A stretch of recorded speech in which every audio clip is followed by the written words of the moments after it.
ایک آدمی کے 4 بیٹے تھے۔ وہ چاہتا تھا کہ اس کے بیٹے یہ سبق سیکھ لیں کہ کسی کو پرکھنے میں جلد بازی کا مظاہرہ نہ کریں۔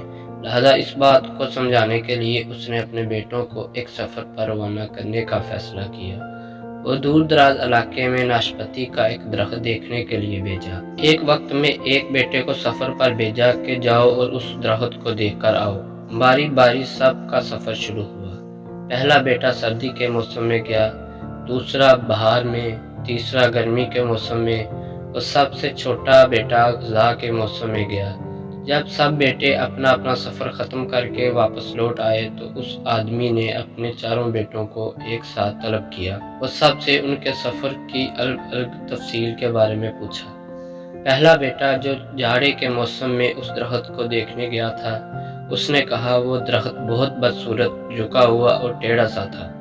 دوسرے بیٹے نے کہا نہیں، وہ درخت تو بہت ہرا بھرا تھا، ہرے ہرے پتوں سے بھرا ہوا۔ تیسرے بیٹے نے ان دونوں سے اختلاف کیا اور کہا وہ درخت تو پھولوں سے بھرا ہوا تھا اور اس کی مہک دور دور تک آ رہی تھی، اور یہ کہ اس سے حسین منظر اس نے پہلے کبھی نہیں دیکھا تھا۔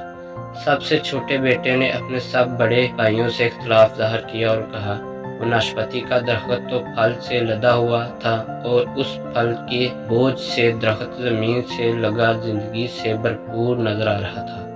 یہ سب سننے کے بعد اس آدمی نے مسکرا کر اپنے 4 بیٹوں کی جانب دیکھا اور کہا تم 4 میں سے کوئی بھی غلط نہیں کہہ رہا، سب اپنی اپنی جگہ درست ہیں۔ بیٹے باپ کا جواب سن کر بہت حیران ہوئے کہ ایسا کس طرح ممکن ہے۔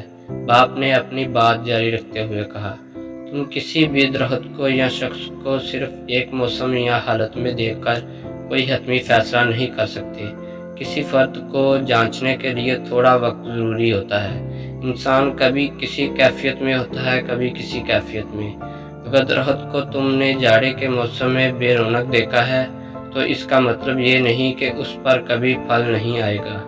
اسی طرح اگر کسی شخص کو تم لوگ غصے کی حالت میں دیکھ رہے ہو تو اس کا مطلب یہ ہرگز نہیں کہ وہ برا ہی ہوگا۔ کبھی بھی جلد بازی میں کوئی فیصلہ نہ کرو جب تک اچھی طرح کسی کو جانچ نہ لو۔ کسی کو اسی وقت سمجھا یا پرکھا جا سکتا ہے جب یہ تمام موسم گزر جائے۔